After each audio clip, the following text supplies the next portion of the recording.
standing up, so I'm standing up. He's not coming. He's not Captain. coming. He's late. He's Very formal. He'll get here. All right, I'll call this meeting to order. Announce that we have a quorum. We'll get a better quorum as we move through here in a few minutes, but right now we got enough to start. So I'm going to ask for Katina Hampton, General Hampton, to say the invocation for us. And if you don't mind standing, we'll say the pledges after. Please pray with me. Dear Heavenly Father, we come thanking you for this day, thanking you for another opportunity together as leaders of this community, of this organization. We ask that you be with us, guide us through this day's discussion. Let all be done decently and in order and with the good of this community and our organization in mind. We ask that you bless our leaders, our city council, the departments, directors, and all of the staff here at Friendswood. We are all working for your glory and for the edification and upbuild of this community. We ask that you bless us as we move through today's discussion. These blessings we ask in your son Jesus' name, amen. Tina?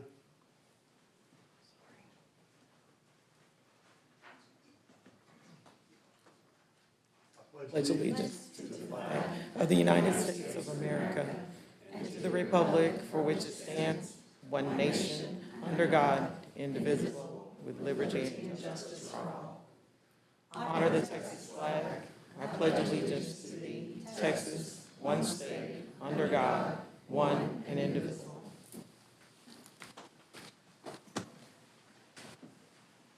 Thank you. Thanks, Katina.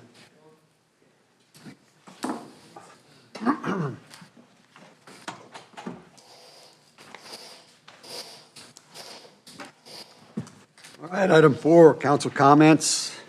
Anyone? Dina?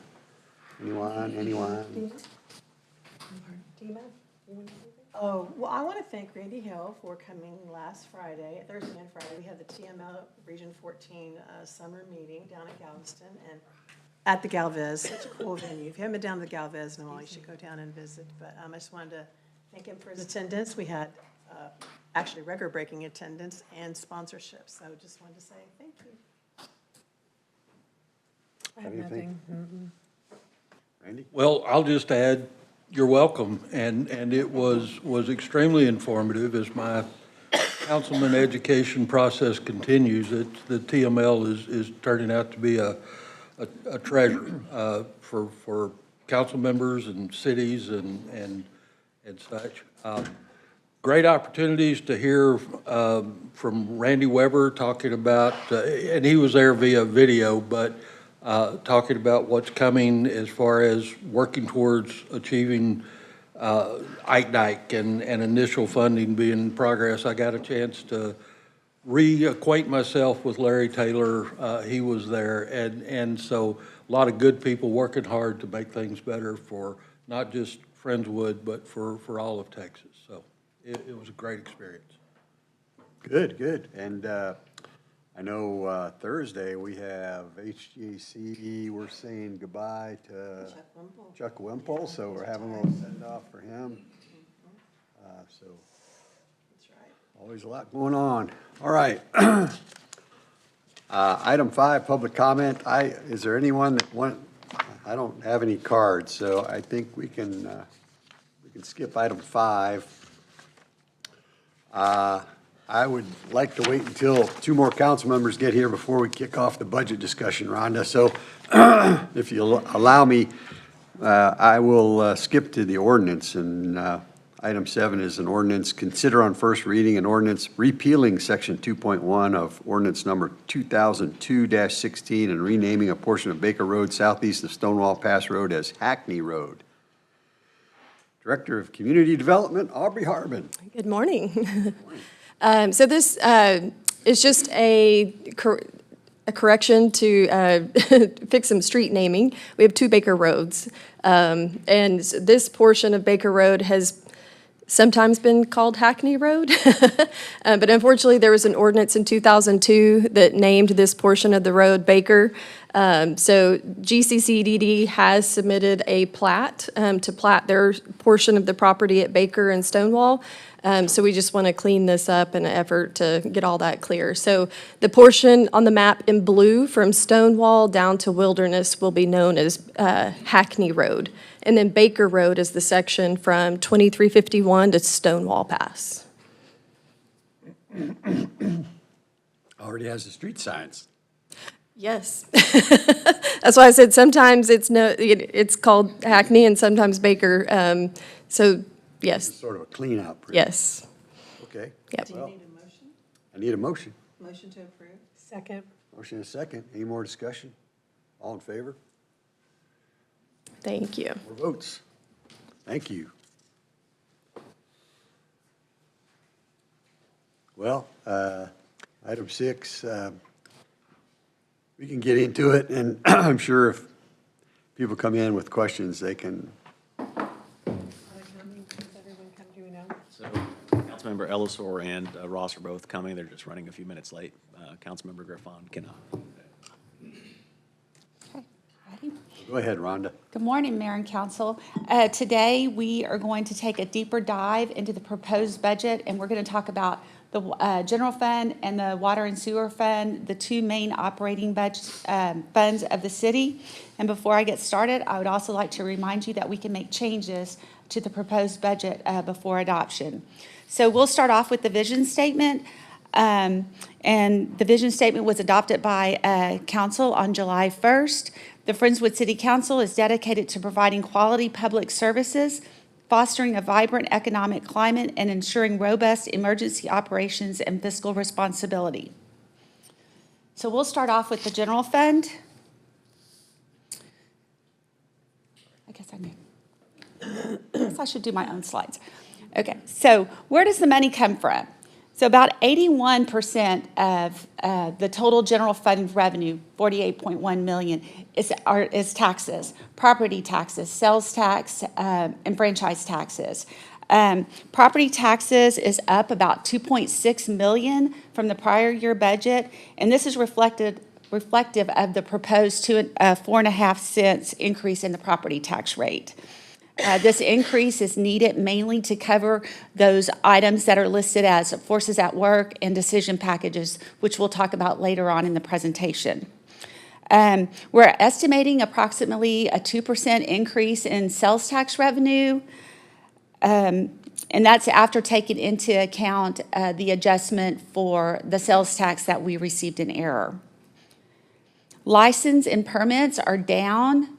And that is mainly because the city is nearing build-out. And then charges for services represents EMS billings and parks and recreation fees. And then in intergovernmental revenue, the main item in that line is the SRO agreement with FISD. So here we have a pie chart of just the tax rate. And the proposed tax rate is 55.9723 cents. Of that amount, 79% of that is for maintenance and operations. That rate is a little over 44 cents. And then we have about 12 cents for our debt service. And one of the main points here is if the tax rate is lowered, the only thing that gets lowered is the maintenance and operations rate. The debt rate is set in stone at the 0.118558.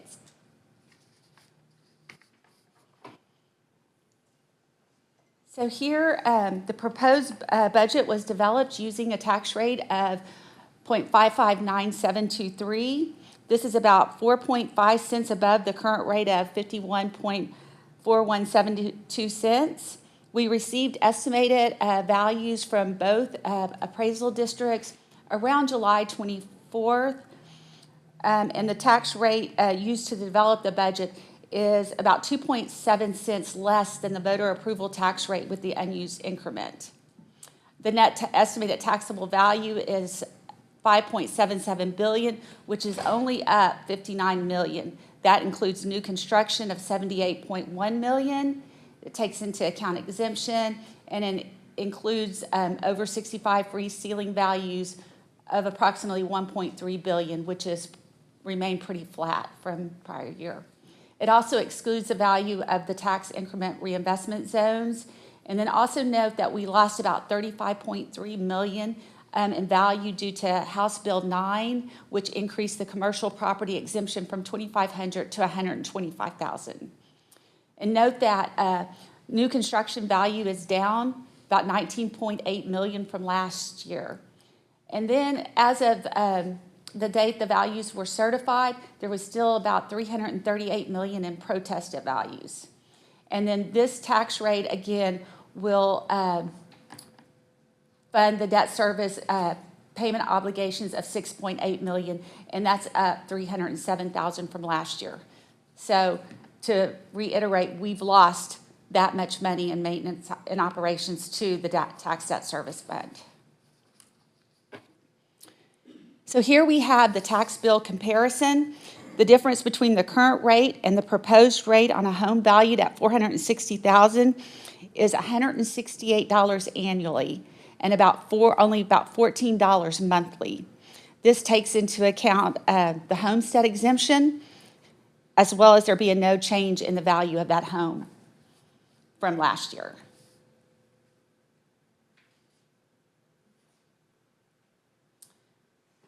So the next two slides are related to a question that Councilmember Hale asked at the meeting on August 3rd regarding utilizing the disaster area tax rate. And this first slide just really talks about the timing issues, mainly like if we had just adopted a tax rate and then we had a disaster, we'd almost have to wait a whole year again to implement that tax rate and wait for the funds to come in. And then the next slide just talks about some miscellaneous issues with utilizing adopting that tax rate of 8% over the no new revenue rate compared to 3.5% without having to go for election. And I think the main thing, other than erosion of the tax base, I think the hardship it would place on our residents at the time when they also have roofs off, fences down. So I think planning for a disaster is important, and that's why we've added the $500,000 as a force at work this year in the budget for that. I do want to point out, in addition to Rhonda's comments, that there is a nuance there that the feds and the state have to declare it as the disaster. So if we were to have, for instance, in 2015, we had a tornado that touched down in Friendswood, completely demolished a house and knocked down trees and quite a bit of debris on the northern end of town, that would not have qualified. So we would have still had to been responsible for cleaning up the debris, and we wouldn't be able to raise rates to offset that. Quick question along those lines. I know you can issue COs in an emergency. What would allow us to declare that it's an emergency so we could issue a CO if needed? So declaration, obviously, by the president or the governor would qualify, or if we had a disaster, it impacted only Friendswood, we can declare an emergency and say we need funds to So respond. a barrel situation would have qualified? Would have qualified, the tornado would have qualified if we had absolutely $0 to respond. Okay. I knew there was fences around that. Correct. And again, to reiterate, we have the money in the 90-day reserve. That's what the emergency reserve is for. The concern we have now is that there's no mechanism by which to replenish that reserve. So whereas in the past, the state or the feds would reimburse us for those expenditures, they've already put us on notice that they would not. I see the COs until we can build up our own reserve, basically our self-insurance. The CO is Correct. Plan B. Okay. Correct. Is there, if I may, is there anything magic about the 500,000? I believe you'd said before that's about what the premium would be to buy the insurance to cover us.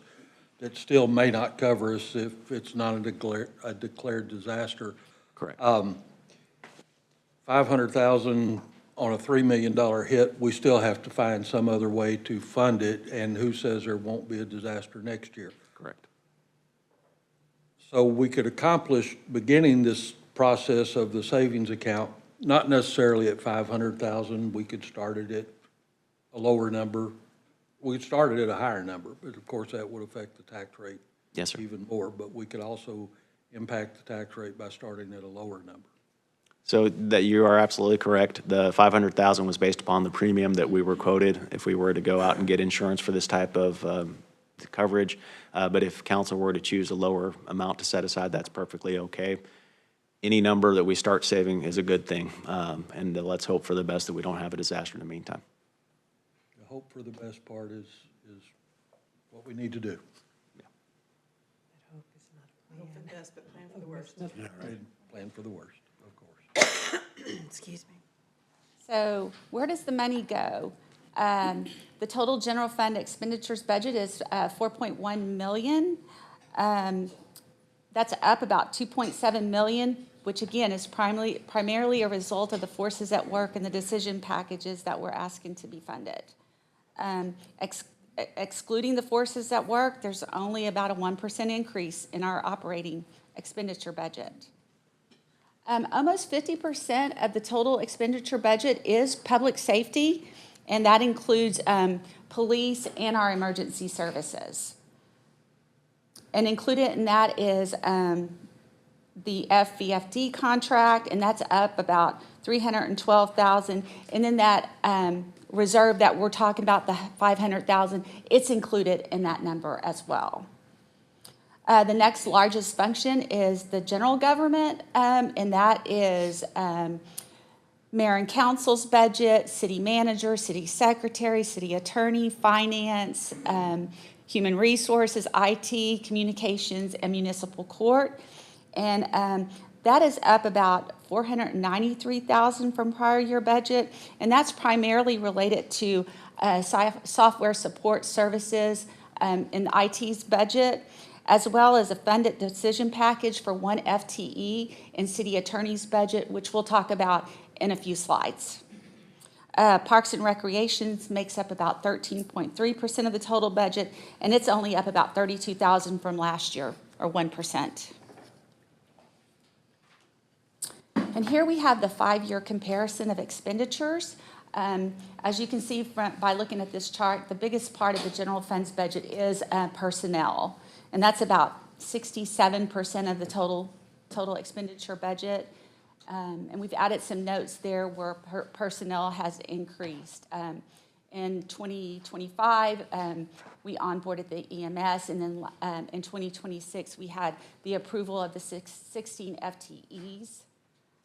Services is the next largest part of the expenditure budget, and I think it makes up about 30%, and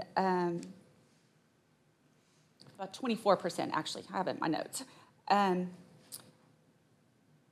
included in services there is the FVFD contract, and again, the IT software services. So. I want to note, as Rhonda mentioned here, the two uplifts in EMS in 2025 and the 16 FTEs, which were still predominantly public safety related. On the next slide, when we talk about average employees per capita, even increasing our staffing by over 10%, we're still next to the lowest in the region, which speaks volumes to the doing less with more. Okay, so I think Sorry, I've doing set it all more. for this for this slide. So Yes, critical, yes, sorry. no, that's good. Doing more with less. Yes. So the next slide shows the average salary per FTE comparison. We took each city's personnel budget, and then just to be consistent, we backed it out about 35% for benefits. And even, we're not the lowest per average, but we're also not the highest. So I wanted to ask Chief Rogers to go ahead and come to the podium and discuss a little bit about the issues that he's facing in the police department. As Chief goes through these slides, keep in mind this average data point accounts for all salaries, not necessarily per project or per employee classification. I think the bigger concern is, the Chief's about to point out, is there's a number of areas in which we're significantly well below average. Thanks, Rhonda. And good morning, Mayor and Council. We kind of felt the need there when she pointed out 67% of the budget is in personnel. And then the one slide with over 50% being in emergency services, bulk of that is in the police department. To get up here and just kind of explain kind of our process, how we fit into this budget, and how the decisions that you guys make has a huge impact on us moving forward. And I think the theme here is going to be, for my presentation, is just what Murad spoke about, doing more with less. So hopefully these two slides, there's a lot of information on both these slides. So on my next couple ones, I'll kind of break it down in a little bit of detail to try to keep, but we will try to keep this short here moving forward.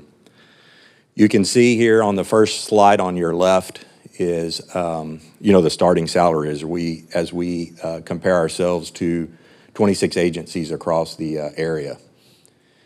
You can see on the right there, that is the top out salary. So this is for our sworn positions. This is only the 67 sworn folks. This is not the entire 85 or close to 95 personnel inside the police department. This is just a sworn staff. This is the ones that are approved and sworn to carry a weapon, basically. So we're approved for those 67. This is their starting salary, and this is their top out salary. In the years past, we have tried to stay in the top 5 or 6, and you can see where we're at. You can see how quickly we can fall down by not keeping up with the market there. This next slide, as I talked about, as you can see on the previous slide, the crime rate per thousand officer. So although we're on the bottom for pay, we were on the top for our crime rate. That's an example of doing more with less. So we're second there on our crime rate. That is an extremely important performance measure, one of the most important performance measures in our performance. It's our report card.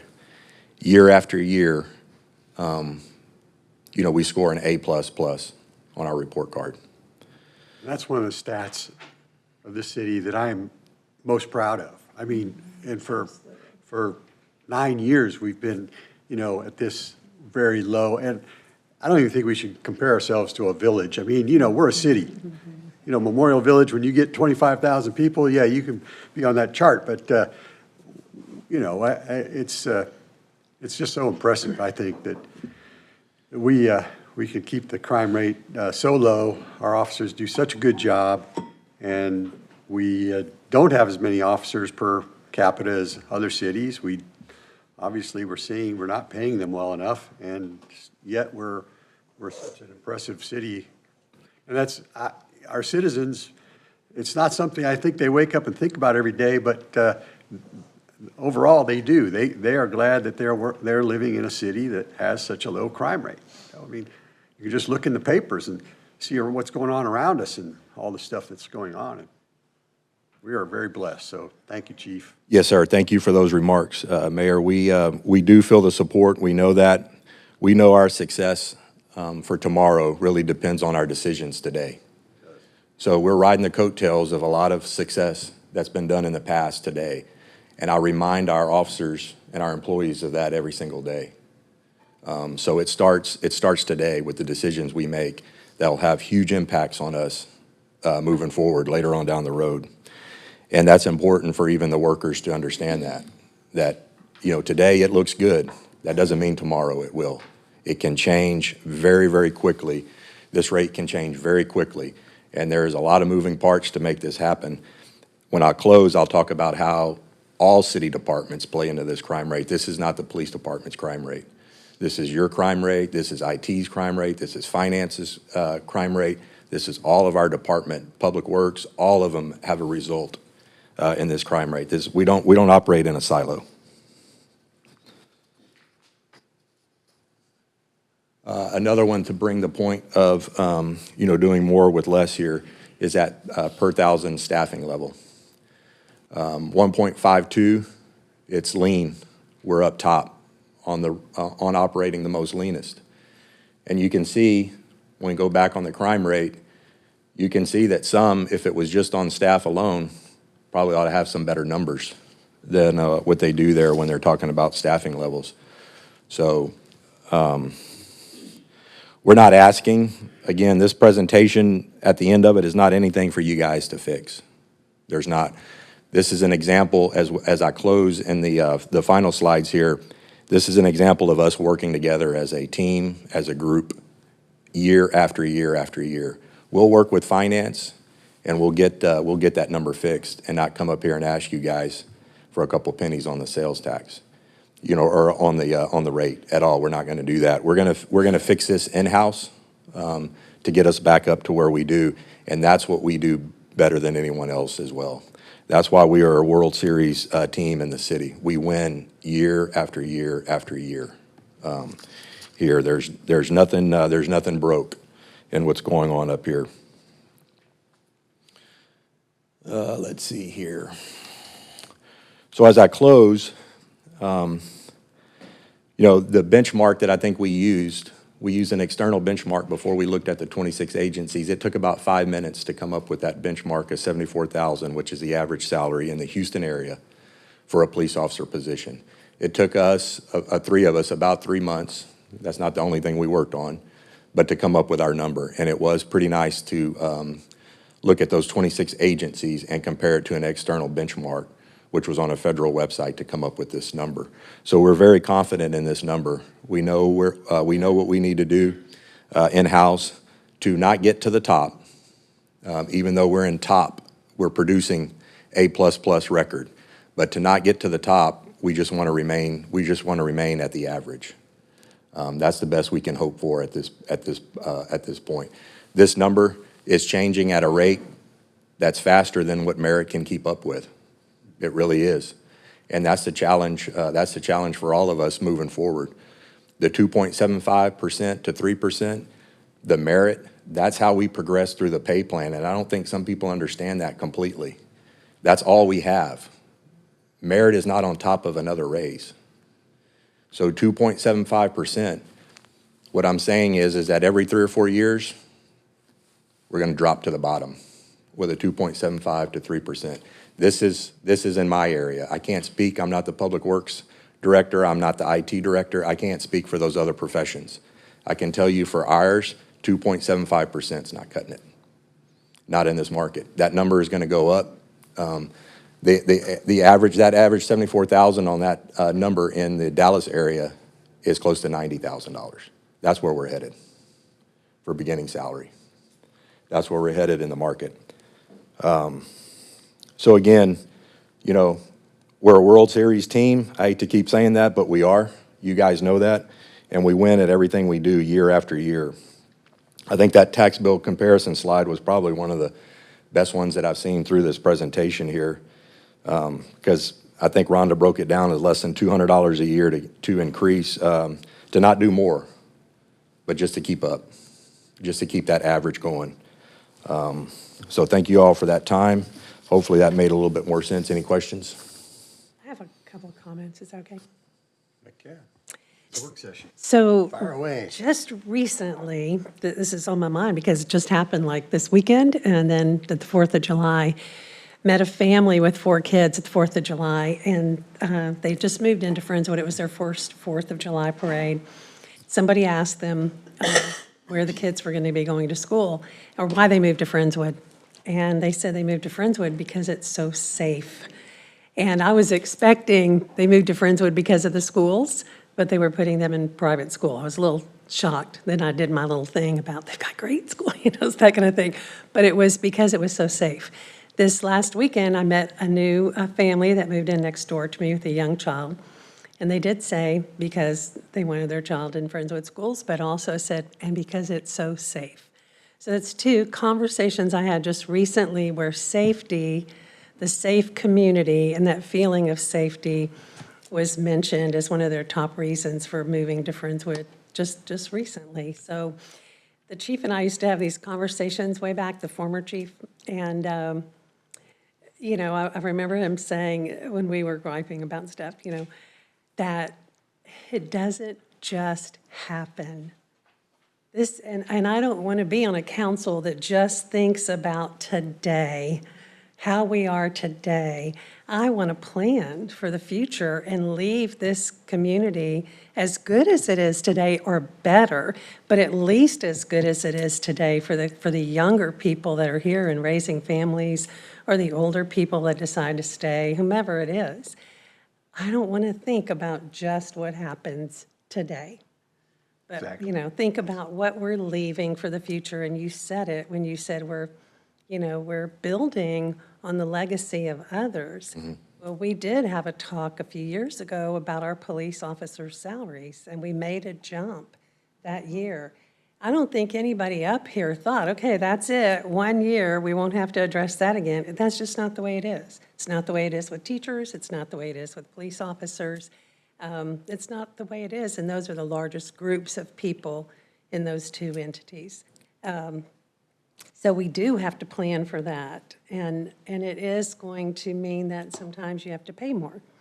So I just wanted to make that comment. Thank you for that. Yes. Because that is a new thing, not really, but it's kind of a new thing that the last two people I've talked to have mentioned, a safe community. I wanted to move here because of a safe community.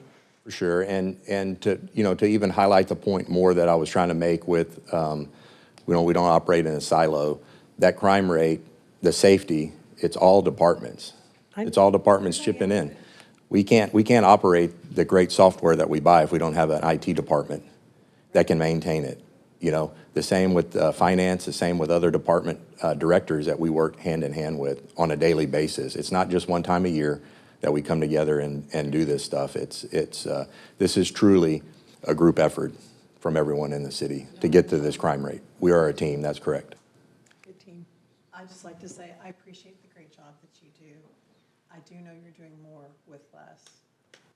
And I wish, and I hope that soon we will have the flexibility in our budget to, I think if we can help to remediate that gap at the start, I think that will feed into your gap that you have at the top as well. Because if we can have more homegrown like yourself and our PD, that to me is the best scenario we can have, because Friendswood is very safe. The reason we all sleep at night is because of the good job that you do. So I appreciate it very much.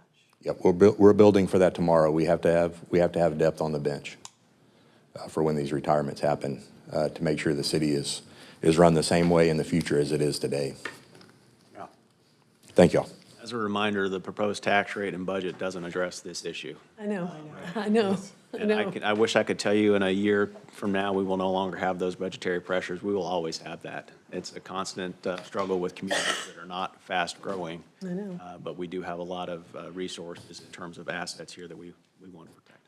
Well, it does bring up a point that I always, I'm always so shocked every year that there's a 2.75%, and that's it, merit pool. And since I've been here, this was my 11th budget, it's 2.75 every single year. I know that number goes up every year because, the total salary goes up a little bit, but it's. So that's partly, I'm going to take the blame for that. Historically, we just Nobody's look. blame. I'm just saying, I'm surprised that we can do it, and we don't. I think eventually you're going to have to start talking about eking that number up a little bit, because obviously, we have some shortfalls. It is blame from the standpoint of that's what staff anticipates that this council and your predecessors can stomach. As We you have, well I mean, know. constantly for 10 years or 11 years or something I have, but, and for the last few years, I keep thinking, wow, I've never wanted to say, hey, I volunteer to put more money in the budget, because obviously the pressure is always to try to reduce, but I think that is something that council needs to address, is that number is not chiseled in a stone somewhere around here, and we got to stick with that. So we need to start thinking about putting a little bit more money in that merit raise pool, so we can allocate to the people that we really want to help out and keep, I mean, that's how we're keeping these people, is with that merit pool money. Well, there are people. I'm sorry, go Oh, ahead. I'm sorry, Randy, go ahead. Well, as the new guy, I do have a question on the 2.75 merit raise pool of money. It's like somewhere near $400,000 if you take the total payroll into account. Exactly. I assume we use all of that to So the number is actually closer to 700,000. This year, it's in the 300,000 range due to savings that we realized in part-time salaries, namely when we had onboarded EMS and we had moved several positions from part-time to full-time. We weren't using some of those part-time pools quite a bit, so we were able to lessen the impact of our overall merit pool this year. Historically, that number is in the 700,000 range, depending on what our last year's salaries were. But yes. All of it gets applied to somebody's salary based on merit. There are years that we don't use all of it. I mean, it's not, it depends, it's a function of the anniversary date of the employees. So even though we budget necessarily for a full year's impact, and if an employee is, anniversary is right before the end of the fiscal year, those dollars aren't going into, they're not getting the full year benefit. They're just getting that last portion that their salary range is going up. And if they only meet expectations, they don't get a raise. So they have to exceed expectations. Does the pool of money that may be left over, which I would assume is a rare event, does it carry over? It rolls into fund balance, which Rhonda will highlight here in the upcoming slides. Our fund balance has diminished quite a bit. So if there's any indicator as to how much money we're setting aside and whether or not we're over budgeting, is the fund balance above 90 days. And on a $129 million budget, we have $194,000 in fund balance above the 90 days. That's our emergency, oh crap, we only have this amount of money in the bank fund. Before we go below the Required reserve. minimum. Yes, sir. You do have more than 180,000 in the bank. Correct. And again, my point is that are we using all of it that we can to enhance the benefit to the city staff? So The short answer is yes, but it's not nearly enough as we saw in Chief's slide. But I think a lot of citizens would be surprised by your answer when you say, well, we have this pool, but we don't always use it all, because we don't just grade on a curve, hey, everybody gets their rating, and, your raise comes out of this money, but if not enough people got a high enough rating, there's money left over. We're not just going to say, well, we got money left over, let's spread it around and spend it. That goes to fiscal responsibility again, right there. So the only way the city's able to perform at the level that it does is we make sure that we have the right employees on the bus, and the ones that aren't the right employees, we work off the bus, brass tacks. And so in order to do that, you do that with merit. There are a number of times that these department heads are much like head coaches, and if they're not able to coach their players up, they move them off the team. We do that constantly. And the only way we can do that is with these merit dollars.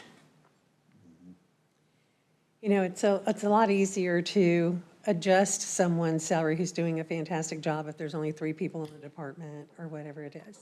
But when you have the largest group of employees like the police, that sometimes takes a separate action by council to make that different than just the merit increases, which we did, I think, 3 or 4 years ago. Sometime since I've been on council. We've done it a couple of times, and the reality is it's going to be a constant struggle. So 2 years ago. It's a budget item. It's a budget item. Year, yeah. A couple of years ago, we did a comprehensive compensation study, and I think that's something that should probably be done every 2 years at the very least, if not annually, to see where we are. But that's only one part of it. That study only tells us where we're at. It doesn't fund the necessary adjustments. And then there's a constant struggle of compression. So you don't just move the bottom salaries. By doing that, you're disadvantaging and harming those employees that have been here a little bit that aren't at the bottom, but now don't have the benefit of not being at the bottom, so to speak. So it's very complex. And again, we're not asking for any of it to be funded right now. We're just trying to keep the lights on, so to speak, and continue at the level of service that y'all expect. So let's talk about our general fund balance. Yesterday, I was able to make contact with somebody from the state and get the exact amount due related to our issue with Dick's Sporting Goods and receiving that sales tax in error. And the total amount that will need to be paid back is $2.1 million. Of that amount, $1.6 million is related to the general fund. So what we've done is the sales tax received in error from 2023 to 2025, we've done a prior year adjustment. So we've adjusted our beginning fund balance to $17.96 million. That's a 2 million reduction. The remaining amount will be directly applied to sales tax received in the current year, so that'll be reduced in FY '26. So that's the accounting treatment for that. So what we have right now is we have 11 million that's non-spendable and restricted. That makes up about 61.27% of the total, and that includes our 90-day reserve requirement of 10.1 million. And then 28.94% are the uses of fund balance for FY '26, and those items have been, you've seen those on budget amendments throughout the fiscal year. We have advanced grant funds of 523,000, and those are amounts that we've paid related to our grant projects, and we expect reimbursement from the grantor agencies on those. And then we have planned uses of a little over 1 million, and those are items that we're just planning for the future. And one example is the roof over at Black Hawk. That cost is being planned to be split 50-50 between the general fund and the water and sewer fund.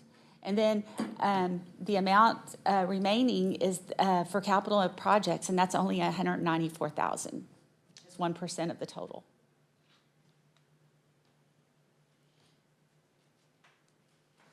So here, we just have the general fund balance history.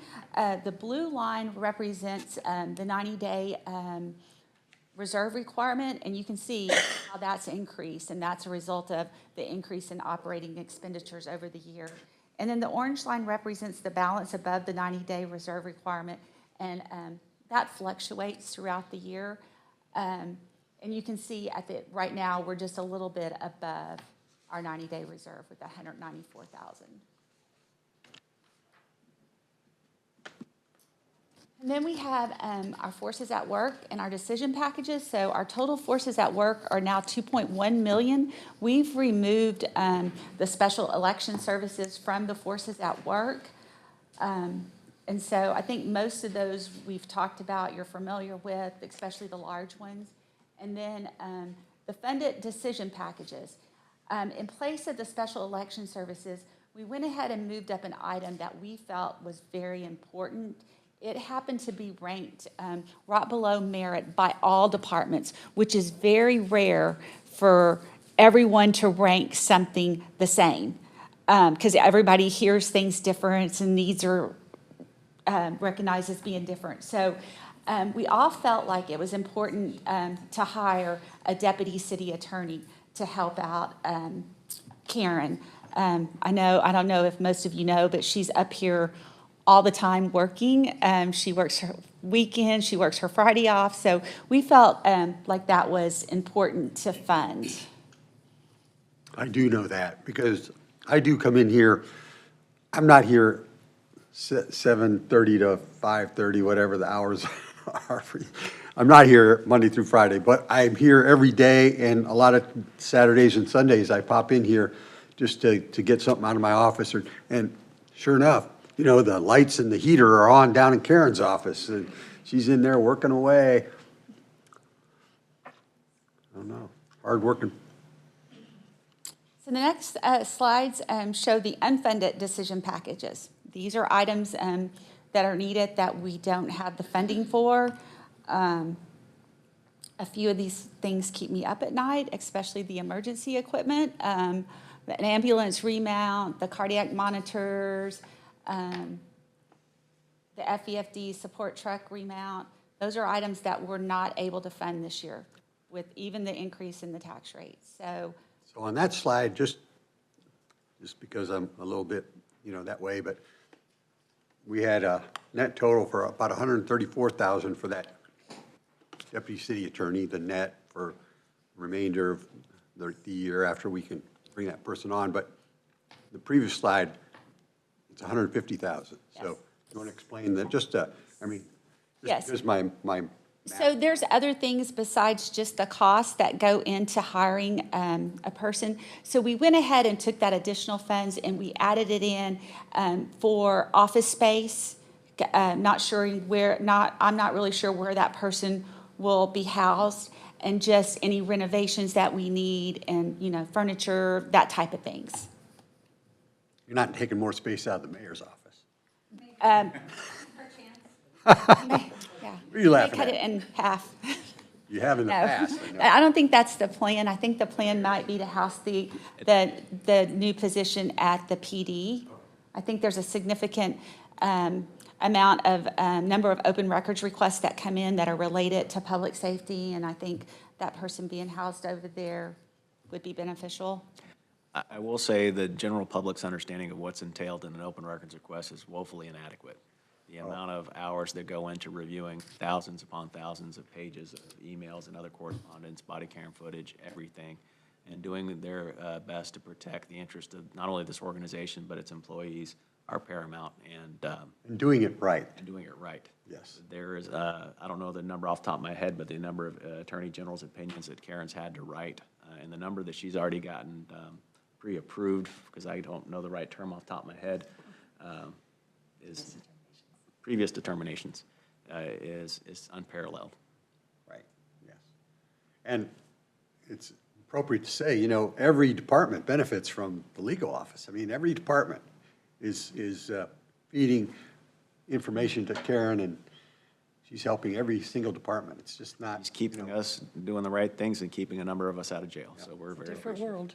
It's a big, big job, and do those requests ever go down? Any year we've had fewer PIRs? We have, because we got some previous determinations, so we're able Oh. to process those out quicker, but the amount, the number is Number continues to grow. never goes down, I don't think. If y'all want to start getting those monthly reports, we can share with you a list of what is. We get enough monthly reports, I think, but, I mean, you know, it's a lot. I stopped filing public information requests. That lightened the load a little bit. Thank you, Randy. Yes, thank you. Only because I don't have to file them to get it. Correct. Yeah. Okay, so the next 15 to 16 slides are departmental slides. Say 50 to 60. 15 to 16 slides. You have the option, we can go through them. We have the department directors here that will talk about their departments. Again, I want to reiterate, most of the increase in the budget are the forces at work. So what you're going to see on these next slides are maybe where the force at work is, in which department, where it falls out. But overall, the operating budget increased only 1% without the forces at work. So that's really the main items of this year's budget. But I don't mind going through the department slides if y'all would like. It's up to you. And we can scroll through them, and if you have questions, we can stop. Okay. You have to spend a lot of time on any of them. Okay, so y'all just kind of tell me which ones y'all have questions on, and we'll get the directors up here to answer. Okay, so we'll start with mayor and council. Their budget's down 7.7%. You have decrease in supplies of 3,000, decrease in services of 4,000, and there were no forces at work or DPs for mayor and council. Right, remember that number, 7%. Yeah. Okay. City secretary's office is down 2.3%, and some of that is in personnel because now they're sharing one of their FTEs with IT. They have one unfunded decision package for an office records clerk that they would share with Parks and Rec. City manager's office is only up about 0.5%, and they had no forces at work or DPs. And then city's attorney's office is at the 33%, and that's the increase in contract services for the recodification project, and then that funded decision package that we just talked about. Finance is up 4%, and that's mainly in our personnel budget and that's a result of employee insurance elections. So we may have had an employee that was originally just employee only, and they went to employee plus family, and that's a substantial difference between those two, so. And then we didn't have any. Some kind of cost share. We do. Obviously, if the city's only covering the employee, the employer, meaning the city covers a bigger chunk of that tab. If they're adding the spouse or family, then our percentage of coverage goes down, but it's still more dollars towards that coverage. In reading through the budget and looking at the departmental Schedules. schedules, yes, thank you. I noticed that the projected in 26 versus the proposed 27, when it came to personnel, was up a bit in most departments. Is that probably the reason why? Is benefit changes? Benefit changes and then the 2.75%.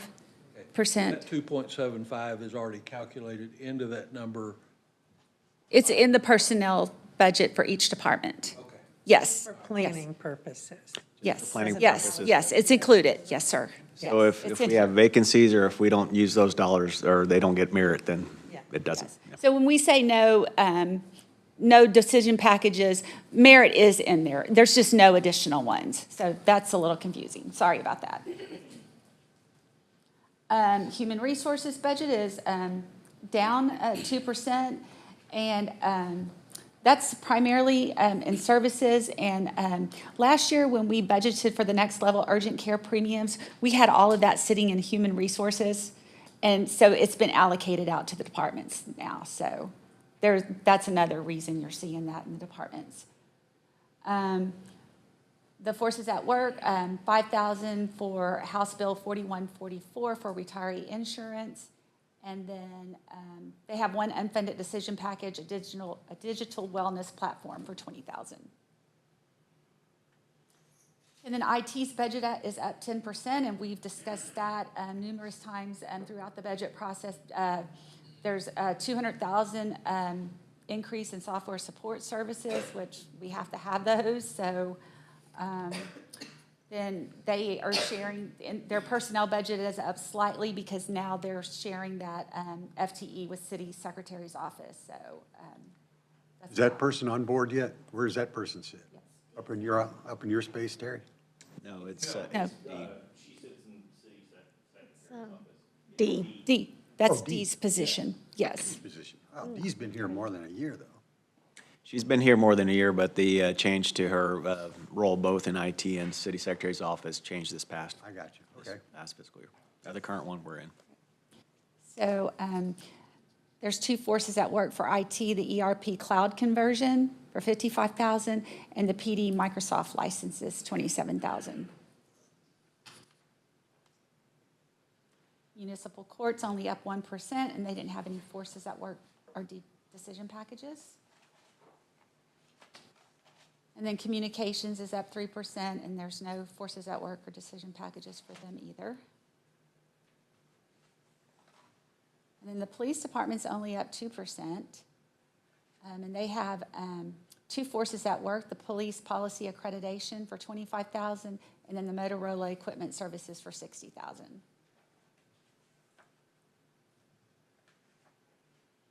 Emergency services is up 13%, mainly because of their forces at work, that emergency reserve of 500,000, and then the increase in the FVFD fire contract of 312,000. And then they had 4 unfunded decision packages, 3 FTEs for paramedics, an ambulance remount, cardiac monitors and CPR devices, and then the FVFD support truck remount for 350,000. So that emergency reserve shows up here. Where is the vehicle replacement for ambulance and fire show up? So that shows up as a transfer, because that would get transferred to the VRF, to the Vehicle Replacement Fund. So it shows up in the transfers for the general funds. Department budget. No, it's not. I don't think we put that in any department. It sits below the line on the fund statement, so it's not part of one specific department. Then community development's up 3%, and they have one unfunded decision package, a GIS vehicle for 29,000. Public Works is down 4%, and they have an unfunded decision package for a striping machine, 190,000.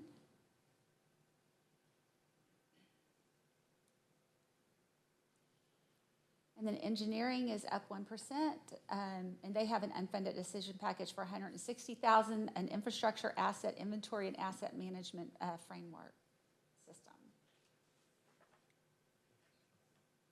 And then library services is up 3%, and they had an unfunded decision package for one FTE, a reference adult service librarian. Parks and Rec, like I mentioned earlier, is only up 1%, and they had 3 unfunded decision packages, a seasonal summer staff wage increase of $18,000, marketing manager reclassification for $23,000, and a recreation manager reclassification of $12,000. Well, it's, Any questions? So that was quick. Mayor and Council's clear winner there. I mean, down 8%. Thank you, Letty. Appreciate you managing our budget so well. That's all the geniuses in finance with their numbers. Can't take credit for it. Oh, well, okay. All right, so we'll talk about the water and sewer fund now. So water and sewer fund revenue in the proposed budget is estimated at $25.1 million. As I mentioned at the retreat, the last rate study was done in FY24, and the final rate increase takes effect in January 2027. That was authorized by council in FY 2024. We are estimating water and sewer revenues to increase approximately 3% over our forecast for FY 26. Water and sewer fund expenditures are also estimated at $25.1 million in the proposed budget. $8.4 million are related to water expenditures, and then about $6.2 million, $9.7 million are sewer.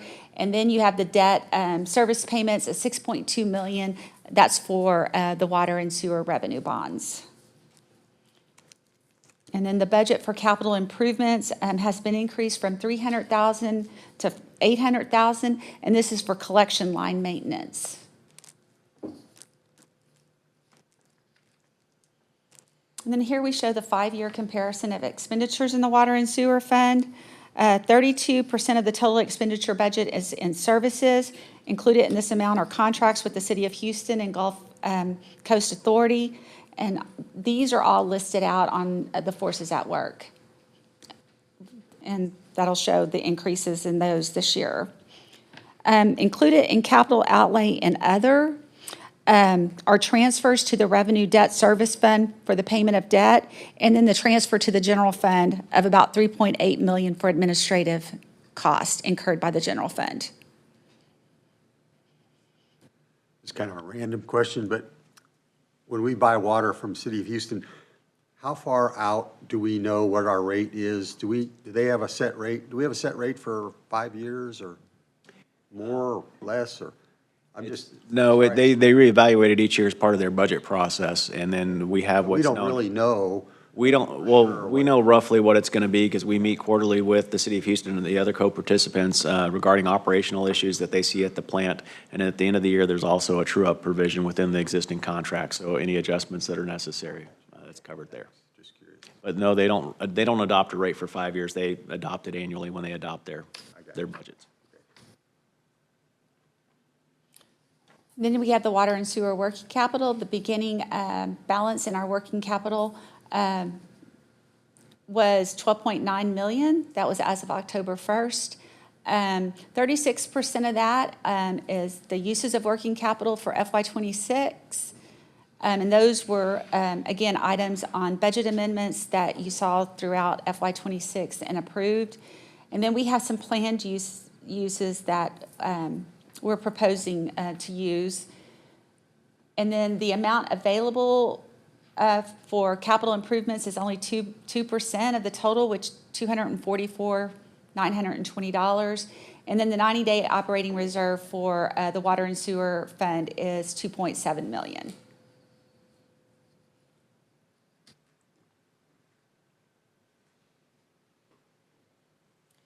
Okay, then we have the forces at work. They total $2.9 million. We have the City of Houston Raw Water Settlement, the Southeast Water Purification Plant, the CIP program.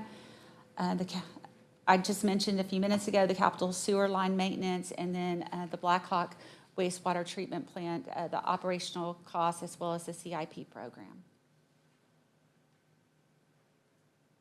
So these are items we don't have any control over their costs.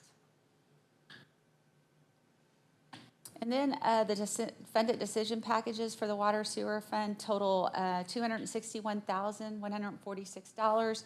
We have the merit, and then we have a customer service compliance coordinator plus the vehicle to go with that position, and then wastewater analysis services.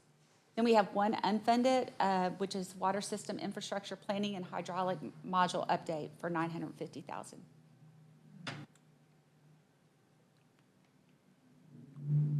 So we'll go through each of these department budgets. So another quick question popped in my head now. So we're adding an FTE in water and sewer compliance. We have an assistant city attorney. Any other FTE increases? Those are the only two in this year's budgets. Yes, sir. It's pretty impressive, too. I mean, we added 16 people last year, Correct. and this, we're proposing 2 people. That's Correct. And again, by the numbers, we're still extremely lean comparative to, extremely lean, I think. yeah. We'll start off with finance. So this is our utility billing department. So their budget's up about 4% for operating equipment. And this is, because it's my department, I can kind of speak to what this is. It's operating equipment replacement of scanners because we're paperless, so some of our scanners are aging. And then services, audit services, and our credit card fees. And the credit card fees are offset by credit card revenue, so every year we see an increase in those. And then there were no forces at work or decision packages. Ron, if I may, the credit card fees, I noticed, were a pretty big number in the budget, but we charge a convenience fee, so we get that back as income. So it's not, Right. So we have a revenue and an expenditure side for credit cards. they cancel each other out pretty much. Pretty much. Usually, we may be ahead a little bit on the revenue side, but not by a lot. Again, for the budget, these are just estimates, so we don't know exactly who's going to use credit cards on an annual basis and who's not. Yeah. We used to not. We used to eat those costs, and there was over 6 figures. Yeah. About, 5, 6 years ago, we started saying, we're going to make an adjustment. We're going to have to charge people that, just like everybody does, charge you if you use your credit card. So Correct.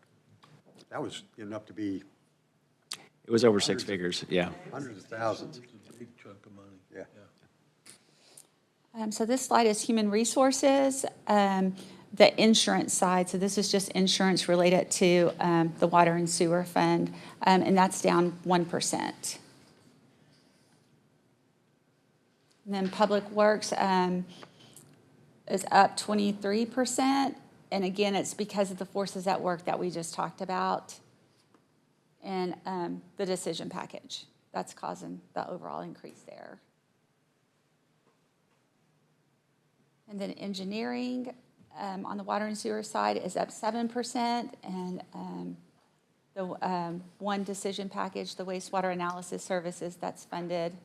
And then they didn't have any unfunded, or they did have one unfunded decision package, the one for $950,000 that we just talked about.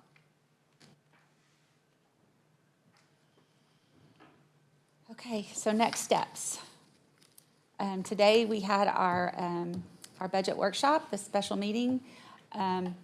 If we don't have any more workshops, our next step is the proposed budget public hearing on August 24th. And at that meeting, you can adopt the budget if you would like, or you can wait till the September 14th meeting. It's strictly your preference. I think last year we adopted at that meeting. And then on September 14th, we have the public hearing on the tax rate, as well as the tax rate adoption, and then also the budget if it's not adopted on August 24th. And as always, we need input and direction. And I'm ready to adopt this budget right now, Rhonda. I think it's a great budget, very proud of everybody in this room for working so hard on this. I know we have work to do, Chief, definitely. Thank you for bringing us up to speed on where we are. So future councils are going to have to work on that, but I think this is a great budget. If we were voting right now, I'd vote for it. Any other comments? Anybody want to say anything? I would not. Well, you promised your voters that you were going to lower taxes. I get I that. didn't promise I would lower them. I promised that I would do my best to keep them down as much as possible. And I think there's some room to work on that in this budget. So just, for example, we mentioned the $500,000 disaster savings account, which is a wonderful idea based on the circumstances, but I think that's one example of where we could take a look at trying to trim some cash out of this and minimize the, and again, that in and of itself, $250,000, and that's 10% of what the budget is going up. It's like 2.4 million, I believe, is what you told us last meeting. Yes, sir. That's causing the 4.5 cent increase in the general fund side of the budget. I was kind of counting on the 150,000 by not having the bond election coming out of the budget. I figured that would be an automatic. I didn't think it would transfer to the unfunded FTE for the city attorney's office. I still think that might be a place that we could shave. And I had some other questions about some other things that I can hold those questions for individual meetings, or I can do them here. But I'd say if it's okay with you, let's do them here. I mean, this is what the purpose of the workshop is. okay. Anybody else want to? Okay. Who does the vehicle maintenance for the city on all the vehicles? Do we do it in-house, or do we contract that? So it's a hybrid. We do have a mechanic in the Public Works Department that works on some of the smaller engines and some of the vehicles, but predominantly, most of our equipment is, our fleet is serviced by local automotive shops throughout the community. David at, David Ismailu at Auto Check. Friendswood Auto Center, that's what it is, sorry. So that's contracted out, and they do most of that, just the routine maintenance, oil changes. Is there a preventative maintenance contract where they, every 3,000 miles or whatever it is on police vehicles, they bring them in and They bring them in, yes, sir, for the typical oil changes. Keep in mind, those vehicles, some of them are run 24 hours a day, idle. So I understand. it's the idle time, not just the mileage. One of the things that I sent Katina a couple of emails on this morning had to do with the vehicle replacement fund. That, let me see if I can find my emails. I'm sorry, I'm not prepared. Yeah. Is that a place where we could find some money to reduce this year's budget from without not replacing the vehicles that we need to replace this year? In other words, what I understand to be the case is that we currently have about $3 million in that fund, but we're looking to replace about $1 million worth of vehicles this fiscal year. And I'm not saying by any means eliminate it, but each department, as I understand it, contributes an amount of money to the, via an internal lease payment to the fund. If those departments took an incremental decrease in the amount that they contribute, it would decrease the amount of the fund. And by no means am I suggesting do away with it, but would that be a way to defer some of the expense for this year without hurting, and again, nothing to do with the $600,000 transfer of funds to that budget, I don't think. But would that be a possibility, and how would that impact the So ability to operate? The short answer would, it would not be a cost savings measure. At best, you would simply be kicking the can down the road and hoping for a better economic outlook in the future. Our internal lease payments by those departments do not even keep up with the inflationary growth of the cost of the vehicles. So we're already running at a deficit. If you were to say, we're not going to purchase vehicles this year and just extend the life of the vehicle, and the only savings would be if you reduce those internal lease payments. Those lease payments are funded by the revenue coming in through property taxes, through sales tax, and all the combination of the revenues that we have. So if you're not going to fund those internal lease payments this year, we're going to be short 1 year when we go replace the vehicle. So next year, you're going to be sitting up here and having to raise taxes to pay for it. Okay, and And just as a side note, 80% of the vehicles in the vehicle replacement fund are public safety vehicles this year. Of the internal lease payments that are included in the proposed budget, 80% of those are public safety vehicles. And remember that those are vehicles that have already been purchased and are already in the schedule to be replaced. The Vehicle Replacement Fund was established in 2001, 2002, with the purpose of eliminating the fluctuations, the huge jumps and fluctuations of replacement vehicles when those came due. There have been years, and I know it's gonna happen, because in Hurricane Harvey, for instance, we lost 2/3 of our public works vehicles.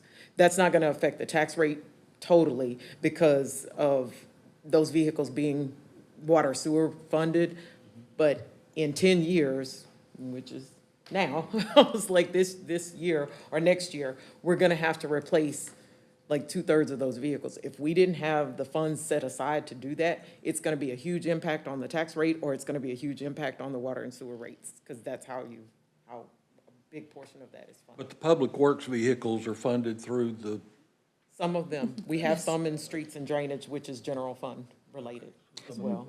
But like Murad said, the intent and the purpose of the plan has worked very, very well for the city to mitigate those fluctuations in tax. and by no means am I suggesting do away with the fund or totally unfund it. I'm just saying, if a pool of money that there'll be $1 million or so contributed to in this fiscal year by all the departments for the general fund portion, 1.2 1.2 million.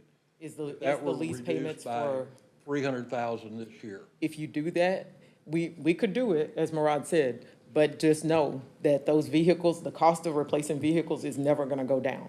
So in the future, when we have to purchase those, we may reduce the tax rate this year, but we're gonna take a hit So on this that is year kind of like the coming up. emergency. No, this is not, Other than the this is fact not an arbitrary number. No, it's not. This is not an arbitrary number. So these are based on purchase prices and anticipating some level of inflation to replace a vehicle at the end of its useful life. So we divide, if it's going to be a police vehicle, it's every 5 years. We divide the cost of that police vehicle by 5. And we replace police vehicles at what, about 100,000 miles or thereabouts? If they're at that mileage, yes, some of them we keep, because keep in mind, what we ordered last October, we don't even have that vehicle. We don't even have that vehicle today. So kind of to your point about maybe staggering it a little bit, that naturally occurs right now. We've got vehicles right now that are costing us maintenance issues too long because we're still waiting on those cars to come in, and then another 4 to 6 months to outfit those vehicles. So I think what you're getting at is kind of naturally already occurring because of the time that it takes to get them. And I think in this year's schedule, there were 10 patrol safety. vehicles that are in the schedule to be replaced this year, and in the budget, we're only preparing to replace 6. So some of I think what you're leading to is already happening. Yes, they're not ready yet because of the mileage. And We have to keep them because we don't have that new one. We're not just replacing stuff that we, just because it hit a year, we don't have enough. We don't have enough currently to keep up with what's going on, with how long it takes. So I think what you're getting at is naturally occurring, in the process.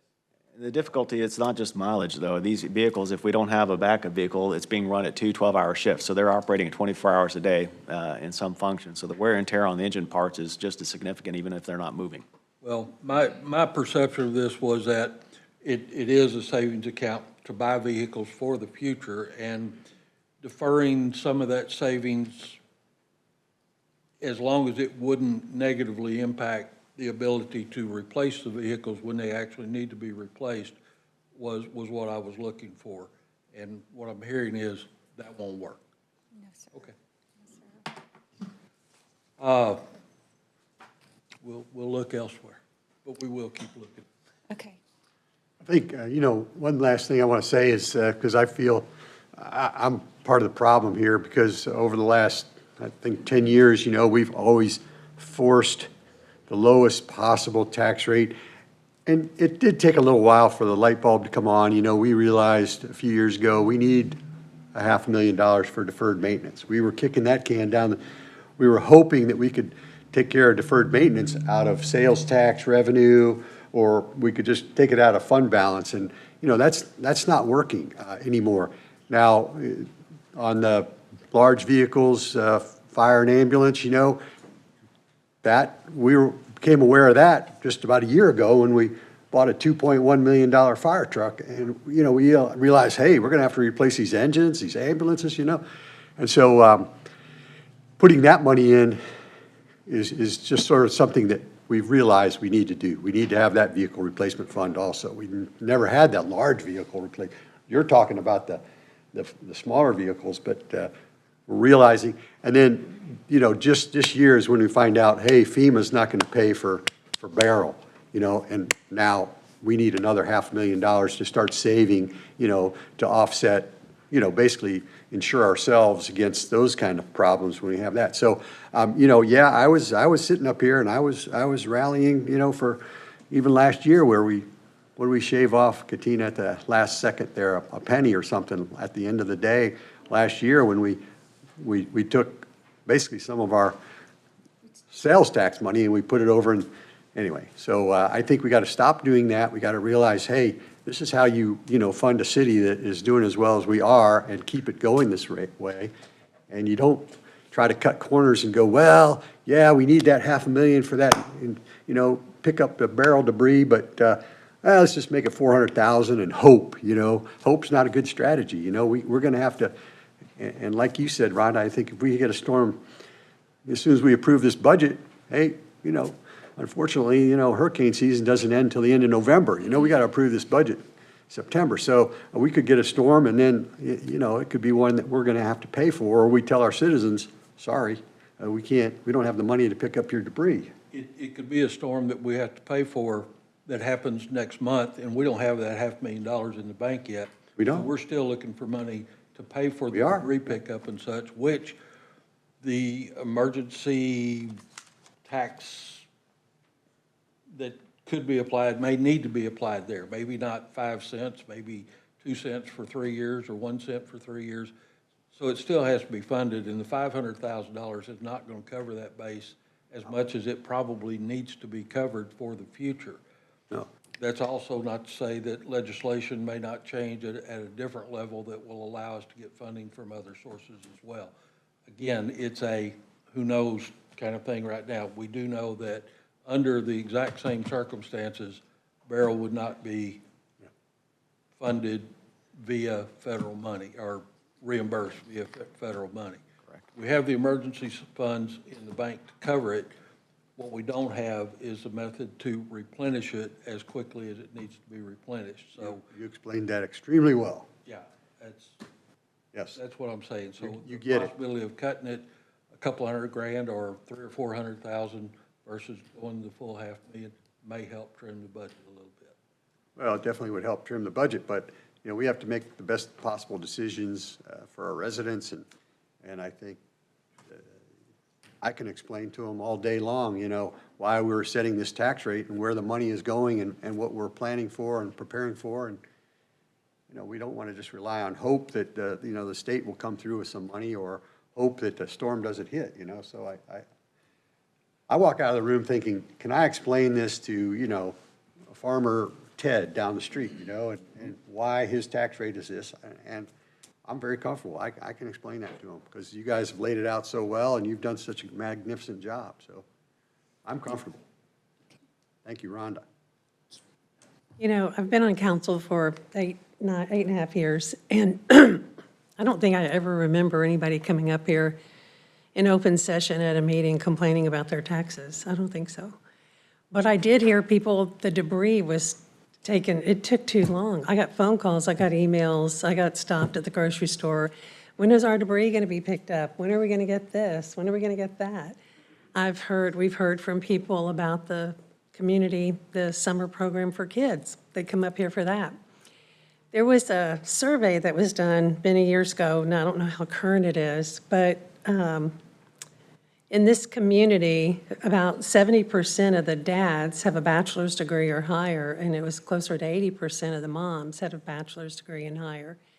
We have an educated populace. They understand what it takes to run things, but yet, Letty, what was our voting, what percentage of people did we have to come out and vote? 20-something percent? Less than 30? Yes, ma'am, it was less than 30. Okay. It was actually higher this last time. Right. So that same educated populace, we only have 3, maybe, lucky at best, that come out and vote. And when we all ran our elections, what's the biggest thing that we try to do? Get people to the polls, get them to vote.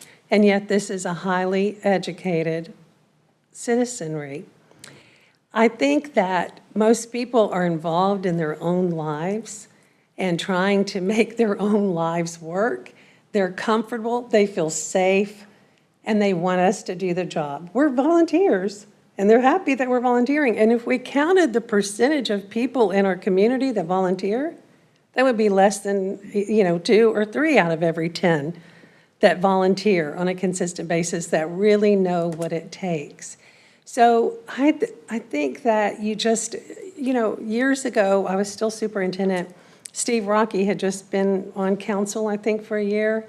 Maybe I shouldn't have said his name because I'm about to say something, but he was really happy because the city council was going to lower the tax rate 3 pennies. Does anyone remember that?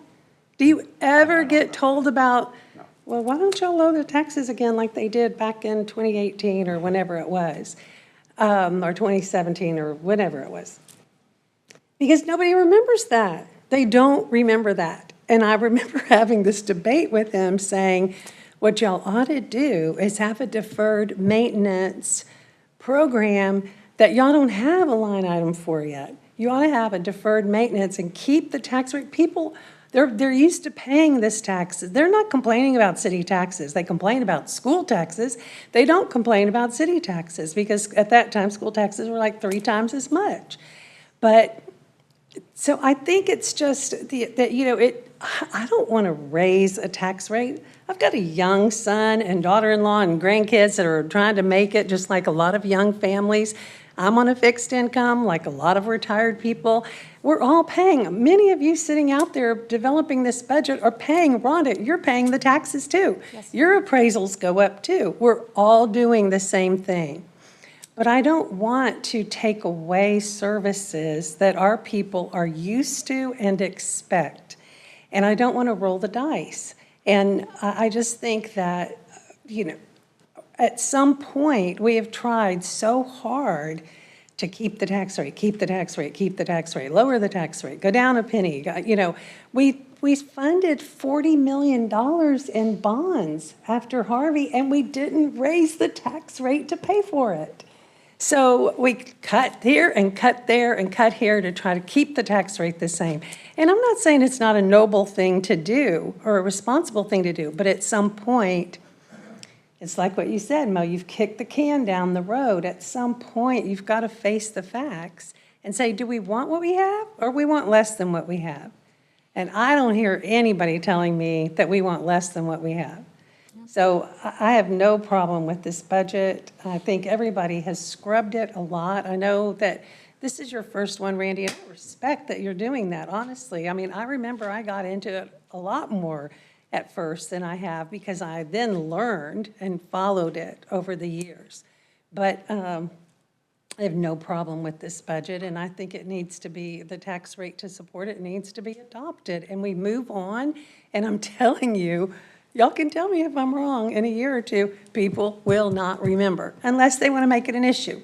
And some people do. Some people want to make that a political issue, and that you just have to face. But the average person, go pull 10 people off the street or at Perry's one day, well, 7 of them didn't vote.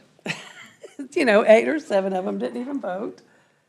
They're not going to even remember. They're not going to remember because they're living their own lives and they're expecting us to take care of this and to govern, I do remember we need a coffee break. I do too. I think so too. We do that, Mayor? You need a break? Have a coffee Yes, break? sir. We're about ready. You got more questions? You want to continue on?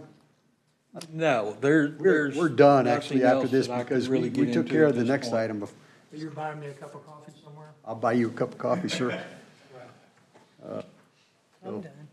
So thank you all. I think, to your point, Trish, people will come out and vote if things start to go bad in the city. Yeah. Because they're not going to come out and vote because, hey, we had to set our tax rate to cover our expenses, but We don't pick up that debris. we don't pick up the debris, the park grass doesn't get mowed, the police officer doesn't show up for a call. That's when they will make a political point out of something, and, they'll be gunning for everybody up here then, because they will be fed up. But as long as things are going well, people are happy, they're a little bit apathetic about voting, because, hey, things are going well, Why do I need to vote? Things are going well. I'm going to save my vote for when things aren't going well. When you run, never mind. But I'm up for reelection and I'm ready to do it. So, Exactly. So, you all right. Well, thank you all. Thank you very much. I appreciate you all spending an hour and a half of your important time with us. And y'all have a good day. Keep the city going great like it is. We appreciate you all. I declare this meeting adjourned. I think we should give them a round of applause. yeah. Definitely.